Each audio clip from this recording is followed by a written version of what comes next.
हाय। तो इस वीडियो में देखेंगे आइटरेटिव स्टेटमेंट। ये क्या होता है? इसका सिंपल सा मतलब है कुछ एक ही टास्क बार बार होना, एक ही काम बार बार होना। और मेनली हम पाइथन में पढ़ेंगे। और क्या क्या होता है इसका सिंटैक्स। तो फॉर लूप होता है, एक एक वाइल लूप होता है। इसी के जरिए जो रिपीटेड हमारा टास्क होता है उसको हम इन दोनों की हेल्प से करवाते हैं। ठीक है। तो कैसे होता है, सिंटैक्स कैसे लिख सकते हैं? वो इस टाइप से होता है कि आपको लिखना है for variable in sequence and ये पाइथन इसमें कॉल।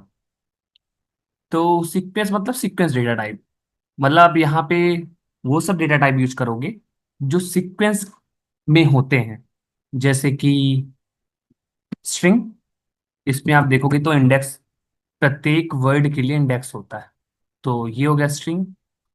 और लिस्ट होता है, लिस्ट में भी कुछ वैल्यूज होती हैं, उसमें भी इंडेक्स होता है। सीक्वेंस में होता है इसमें, देखो उसमें शो भी कर रहा है tuple, dictionary, set, range. Range भी होता है, आगे चल के बताऊंगा कि रेंज में क्या होता है, कैसे होता है। तो ये सब डेटा टाइप है जिसको हम फॉर लूप पे लगा सकते हैं और अपनी प्रॉब्लम हम सॉल्व कर सकते हैं। सीक्वेंस का मतलब ये कुछ लाइन से चीजें अंदर रखी हो, तो वही सब है जो डेटा टाइप में है। लाइन से वैल्यूज रखी होती है, हम प्रत्येक वैल्यू को एक्सेस कर सकते हैं। तो ये हुआ लिखने का तरीका। अगर हम कोई प्रॉब्लम लेके देखते हैं, जैसे कि अगर देखें फॉर वेरिएबल, तो कुछ भी हो सकता है। आप जैसे कि यहाँ पे सी एच नाम का वेरिएबल बना दिए, इन हेलो, और कॉलन, और प्रिंट करा दिए जो वेरिएबल था सी एच।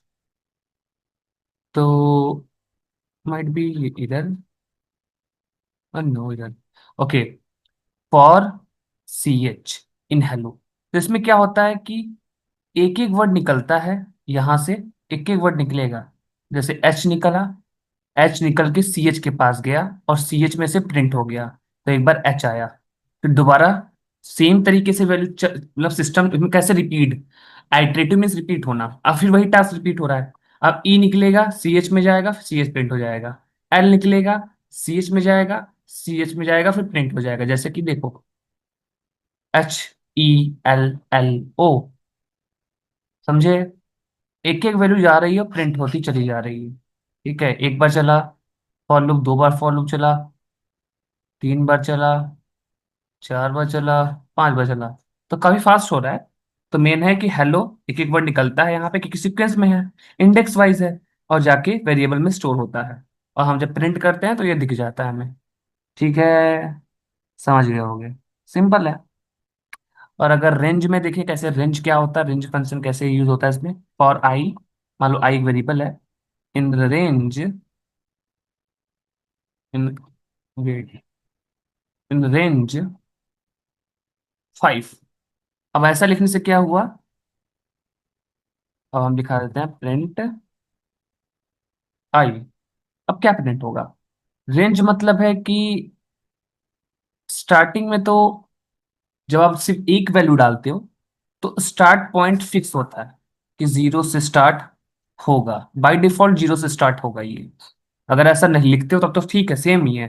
नहीं लिखते हो तो बाय डिफॉल्ट जीरो से स्टार्ट होगा, और एंड होगा लास्ट से एक कम।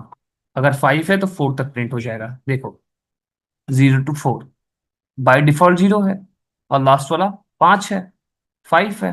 5 में से एक 4 तक प्रिंट हो गया। ये रेंज का काम है। ठीक है, थोड़ा थोड़ा समझ लेते हैं कि थोड़ा थोड़ा किसका किसका क्या काम है। और अगर हम यही सेम चीज थोड़ा सा लेते हैं और यहाँ पे कर दें अगर 2, 6, अब क्या होगा, 2 से स्टार्ट होगा और 6 के एक पहले तक जाएगा। देखो 2, 3, 4, 5, 6 में से एक कम। ठीक है, समझ गए हो। नेक्स्ट कोई देख लेते हैं।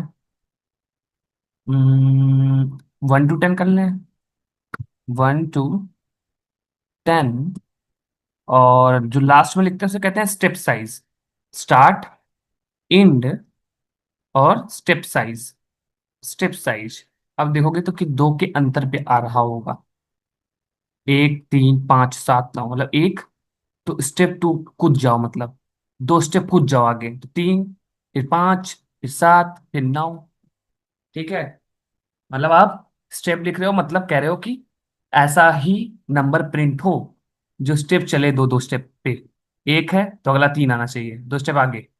ठीक है, थोड़ा थोड़ा समझ गए होगे। अब ब्रेक स्टेटमेंट देखते हैं इसमें क्या है। एडिटिव स्टेटमेंट में ब्रेक स्टेटमेंट, तो क्या करें। फॉर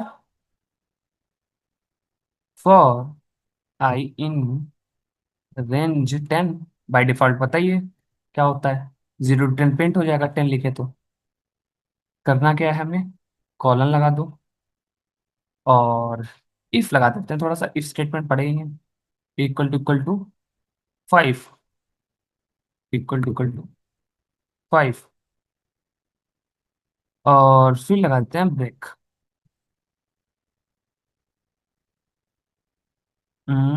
फिर प्रिंट आई,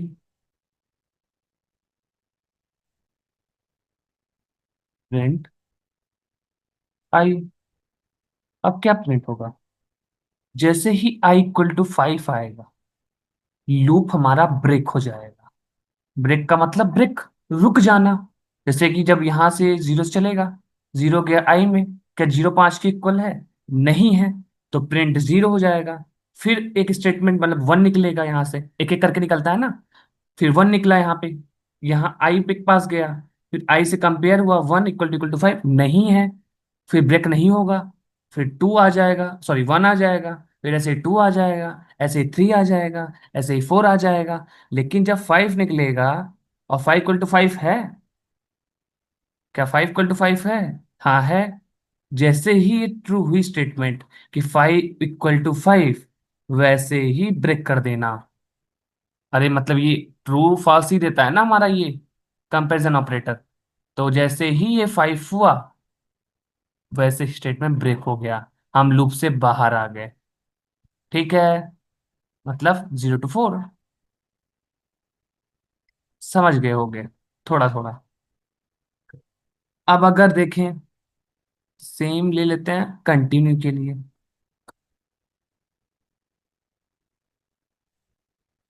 या फिर यहाँ पे दो नंबर ले लें, 6 ले लें। ठीक है, और यहाँ पे ले लेते हैं 3, और यहाँ पे क्या रहेगा, कंटिन्यू, कंटिन्यू। अब क्या होगा, जैसे ही 3 आएगा, 3 = 3, तो 3 वाला स्टेटमेंट स्किप होके कंटिन्यू हो जाएगा, ग्रुप कंटिन्यू हो जाएगा। जैसे कि आफ्टर आउटपुट देखें, तो देखो, जीरो हुआ, इक्वल नहीं था, प्रिंट हो गया, वन पे भी प्रिंट हो गया, टू पे भी प्रिंट हो गया। जैसे 3 आया, इफ 3, तो उसको छोड़ के बाकी कंटिन्यू करो। ठीक है, तो 3 छोड़ दिया, और फिर 4 5 प्रिंट कर दिया, क्योंकि हमने 6 तक ही वैल्यू दी थी, तो 5 तक ही प्रिंट होगी, एक कम तक। समझ गए होगे। अब देखते हैं, नेस्टेड लूप देख लेते हैं थोड़ा सा, कि नेस्टेड मतलब लूप के अंदर लूप। तो ये एक वेरिएबल बनाते हैं कलर्स नाम से, इक्वल टू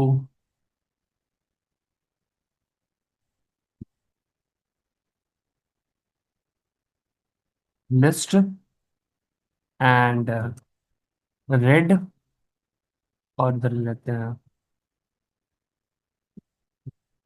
बल्लू, बल्लू ले लिए, सॉरी ब्लू ले लिए, ब्लू। उसके बाद यहाँ कोई और वेरिएबल ले लेते हैं, ऑब्जेक्ट्स, ऑब्जेक्ट्स ले लें, और पेन, और हुक। दो वेरिएबल हमने बना दिया। अब इसी के लिए फॉर लूप चलाते हैं। For C in colors colon, for O in objects, colon, print C comma O. तो लूप के अंदर लूप मतलब नेस्टेड लूप। तो पहले ये वाला लूप चलेगा, ठीक है। तो क्या आएगा, रेड लेके आएगा, ठीक है। कलर से रेड निकाला, एक एक करके वैल्यू निकालता है ना, लिस्ट से एक एक करके वैल्यू निकालेगा। तो पहले रेड निकाला, सी में रेड ले गया, ठीक है। तो रेड के साथ अंदर आया, पहला वाला लूप में रेड आया और उसके साथ अंदर आया। अब ओ में जाएगा, पेन निकालेगा, तो यहां से पेन निकालेगा। और रेड तो इसके पास अंदर अंदर है, मतलब ऊपर से तो आ ही रहा है रेड, और इधर से पेन आया। अब प्रिंट क्या होगा, सी और ओ, मतलब रेड पेन। पहला क्या आएगा, रेड पेन। अब अंदर का लूप जब खत्म होगा, तभी और तभी बाहर का लूप चलेगा। तो मतलब अगेन रेड रहेगा, क्योंकि ऊपर से रेडी है। अब बुक वाला भी साथ में प्रिंट होगा आगे चल के, मतलब रेड पेन रेड बुक, फिर ब्लू पेन ब्लू बुक। जब अंदर वाला लूप खत्म होता है तभी बाहर वाले लूप पे आएंगे हम, ठीक है। यानी कि red pen red book, blue pen blue book, यही प्रिंट होना चाहिए। Red pen red book, blue pen blue book, Ballu भाई भी प्रिंट होगा, ठीक है। और कुछ देखते हैं थोड़ा सा।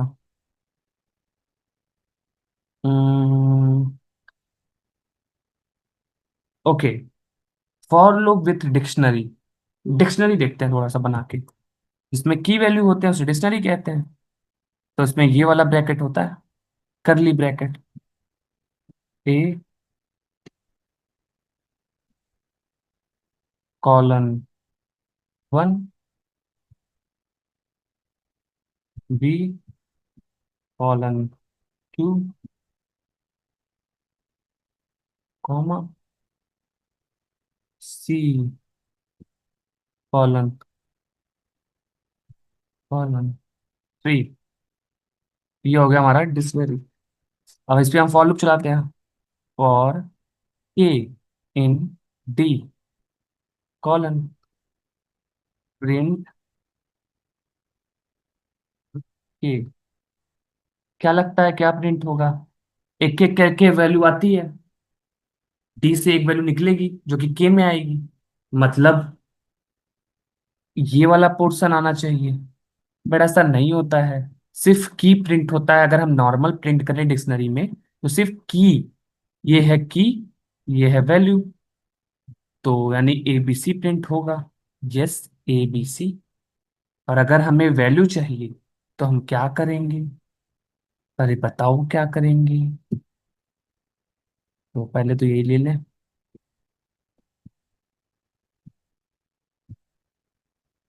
ठीक है। तो हमें फंक्शन यूज करना पड़ेगा, वैल्यू वैल्यूज ब्रैकेट। तो हमें वैल्यू मिल जाएगी 1 2 3, ठीक है। और अगर हमें दोनों साथ में चाहिए तो कुछ नहीं करना है, इसमें भी फंक्शन है, यहाँ पे यूज कर लेंगे आइटम्स। अब हमें दोनों एक साथ मिल रहा होगा, ये सारे आइटम हमें मिल जाएं तो हमें ऐसे फॉर लूप चलाना होगा, वरना बाय डिफॉल्ट तो एबीसी मिल रहा था, सिर्फ की। और कुछ, सेम फॉर सेट। सेट में जो वैल्यू होगी आपको लाइन से मिल जाएगी। पास स्टेटमेंट क्या होता है, अगर हम pass take for I in range, मान लो 5 लिख दिया,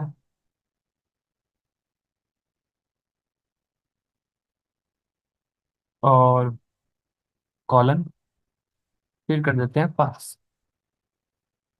अगर हम रन कराते हैं तो कुछ रन नहीं होता है, तो पास मतलब जस्ट नाम से ही क्लियर है, प्रोग्राम को पास कर दो, एरर मत दो। कल के फ्यूचर में कुछ जरूरत पड़ी तो हम यहाँ पे कोड लिखेंगे। तो ये पाइथन में पास स्टेटमेंट का वर्क होता है, ठीक है। समझ गए होंगे।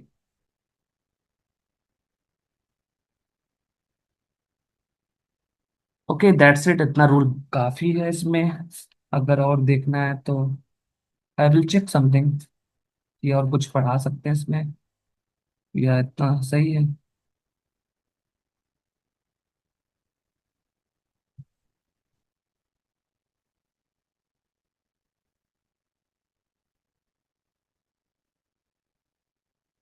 Okay, we will do one question. तो क्वेश्चन क्या है? Find the product of first, question लिख दूं क्या इस पे? ओके, कमेंट से आप लिख सकते हो, पाइथन में होता है फाइंड द डॉक्यूमेंट लिखने के लिए। Product, find the product of first first 5 natural number using loop. तो लूप का यूज करके हमें 5 नेचुरल नंबर का प्रोडक्ट निकालना है। ठीक है, मतलब जैसे कि मान लो 1 to 5 नंबर है, तो 1 1 to 1, इसका जो आए 1 × 2, फिर 2 आएगा तो 2 × 3, 3 आएगा 3 × 4, तो आंसर से मल्टीप्लाई करते जाओ। तो हम क्या करेंगे, पहले स्टार्टिंग में आंसर इक्वल टू मान लो 1 लिख लीजिए, ये हमने बना लिया variable. For I in range 1 to 6, 5 चाहिए वैल्यू हमें, तो एक कम मिल गई 5 वैल्यू ना, 5 नेचुरल नंबर। ठीक है, और क्या कर सकते हैं हम? आंसर, आंसर मल्टीप्लाई आई, तो क्या होगा? एक बार क्या होगा यहाँ पे, 1 आएगा, यहाँ पे 1, और आंसर 1, तो आंसर में आ गया 2। ठीक है, अगेन आंसर 2 हो गया, और फिर उधर से वैल्यू 2 आएगी। ठीक है, आंसर हो गया 2, और उधर से वैल्यू आई दोबारा अपडेट होके 2, तो मल्टीप्लाई हो जाएगा। ठीक है, अब हम के बाहर जाके क्या प्रिंट कराएं? Print answer,